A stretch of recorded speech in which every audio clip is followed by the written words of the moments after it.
အားလုံးပဲမင်္ဂလာပါရှင် Storytelling and Treasure မှာပြန်လည်ကြိုဆိုပါရစေမင်္ဂလာပါကလေးတို့ရေကလေးတို့ဘဝမှာအလုပ်တစ်ခုခုလုပ်တဲ့အခါမှာရှက်ရှင်းကြီးအစင်မပြေဖြစ်လို့စိတ်ညစ်ဖို့ကြလားဒါဆိုရင်တော့အခုကလေးတို့ကိုအရန်ကိုလိမ်ပါပြီးညံကောင်းလွန်းနဲ့ကြီးကန်းလေးတစ်ကောင်နဲ့ရေအိုးဆိုတဲ့ပုံမြင်လေးကိုပြောပြပေးပါမယ်နော်ဒီပုံမြင်လေးထဲကကြီးကန်းလေးဟာဘလောက်တောင်ဆွဲရှိလဲဆိုတာကိုအတူတူနားဆင်ကြည့်လိုက်ရအောင်လား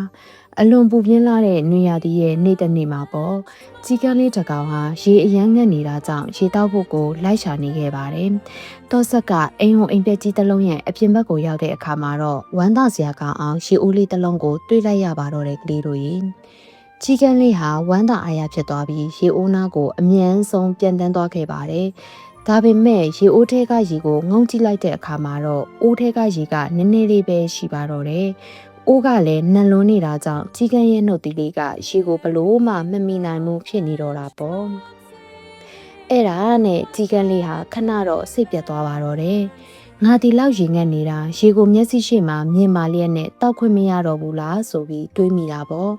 ဒါပေမဲ့သူဟာလက်မလျှော့ခဲ့ပါဘူးရေကိုရအောင်ဘလို့တောက်မလဲဆိုပြီးပဝင်းကျင်ကိုဝှေ့ဝဲကြည့်ရင်အကြမ်းထုတ်ပါတော့တယ်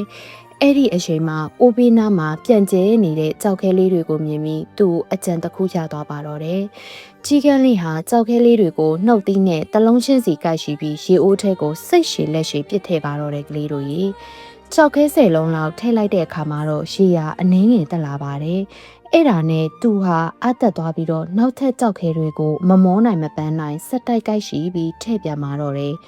ကြောက်ခဲလုံး90လောက်ရောက်တဲ့အခါမှာတော့ရှေးကအိုးရဲ့ထက်ဝက်ကျော်လောက်တက်လာခဲ့ပါတယ်။အဲ့ဒါနဲ့သူလည်းအရန်ကိုပျော်ရွှင်ပြီးနောက်ထပ်ကြောက်ခဲလေးတွေကိုထပ်ပြီးကိုက်ရှိပြီးထည့်ပါတော့တယ်။နောက်ဆုံးမှာတော့ရှေးဟာအိုးရဲ့နှုတ်ခမ်းသားထိတက်လာပြီးကြီးကန်းလေးဟာရှေးကိုဝဝလင်းလင်းအရသာရှိရှိတောက်ခွင့်ရပါတော့တယ်။ဒီပုံမြင်လေးကရိုးရှင်းပေမဲ့ကလေးတို့အတွက်ဘဝအတွက်အတူယူစရာအချက်ကြီးနှစ်ချက်ကိုပေးသွားပါတယ်ကလေးတို့ရေဉာဏ်ပညာကိုသုံးပြီးနီလန်းရှာခြင်းကြီးကန်းလေးဟာရေကိုမမီရဲ့အခါမှာစိတ်တူပြီးတော့အိုးကိုအတိုက်ခိုက်မလုပ်ခဲ့ပါဘူးဒေါသအလျောက်လုပ်ရင်အိုးကွဲပြီးရေတွေပါဆုံးရှုံးသွားမှာကိုသူသိပါတယ်အဲ့ဒီအစားကြောက်ခဲလေးတွေကိုထည့်ရင်ရေတက်လာမယ်ဆိုတဲ့အဖြေကိုအေးအေးဆေးဆေးရှာဖွေတွေ့ရှိခဲ့တယ်။ဘဝမှာအောင်မြင်ရှင်ရင်ဇွဲလုံးလားရှိရှိစူးစမ်းရုံနဲ့မကပဲဉာဏ်ပညာကိုပါပူးတွဲအသုံးချဖို့လိုအပ်တယ်ဆိုတာကိုပြသသွားတာပဲဖြစ်ပါတယ်ကလေးတို့ရေ။နောက်တစ်ချက်အနေနဲ့ကတော့သဆင့်ရှင်စိတ်ရှင်လက်ရှိစူးစမ်းခြင်းမှာကြောက်ခဲတစ်လုံးထဲပြစ်ထိတ်လိုက်ရုံနဲ့ရေကရှက်ရှင်မတက်လာပါဘူးဒါပေမဲ့ကြီးငယ်လေးဟာနောက်ထပ်တစ်လုံးချင်းစီကောက်ထည့်လိုက်တဲ့အခါမှာတော့ရေဟာတဖြည်းဖြည်းတက်လာခဲ့ပါတယ်ဆိုလိုတဲ့အဓိပ္ပာယ်ကတော့ငါတစ်လုံးထည့်လိုက်ပြီးဘာလို့ရေမတက်လာလေးတာလဲဆိုပြီးတော့စိတ်မပြတ်ပဲနဲ့လက်မလျှော့ပဲနဲ့တစ်လုံးချင်းစီကိုစိတ်ရှည်လက်ရှည်ဖြစ်ခဲ့တာပါကလေးတို့ရေဒူးတွေဘွားမှာလဲပန်းနိုင်နဲ့ဝေးနေသေးတဲ့အခါမှာအာမလျှော့ပဲဒီနေ့လို့ရမယ့်အလုပ်သေးသေးတွေကိုတဆိုင်မမတ်နဲ့စိတ်ရှည်ရှည်လှုပ်ဆောင်တော့ဖို့ပဲလိုအပ်ပါတယ်။ဘဝရဲ့ကြီးမားတဲ့အောင်မြင်မှုဆိုရတာအနှစ်သာရမရှိဘူးလို့ထင်ရတဲ့တင်းငယ်တဲ့စူးစမ်းမှုလေးတွေစုမိရာကနေလာတာပါကလေးတို့ရေ။ဒါကြောင့်ကလေးတို့လုံနေတဲ့ဘလို့စူးစမ်းမှုမျိုးကိုမစိုးတင်းငယ်တဲ့ဆိုပြီးရှော့မတွက်ပါနဲ့။လမ်းခုလက်မှာမရက်တက်မဲနေ့စဉ်နည်းနည်းရှင်းစီဆက်လုပ်နေဖို့ကလာအထီးကပါ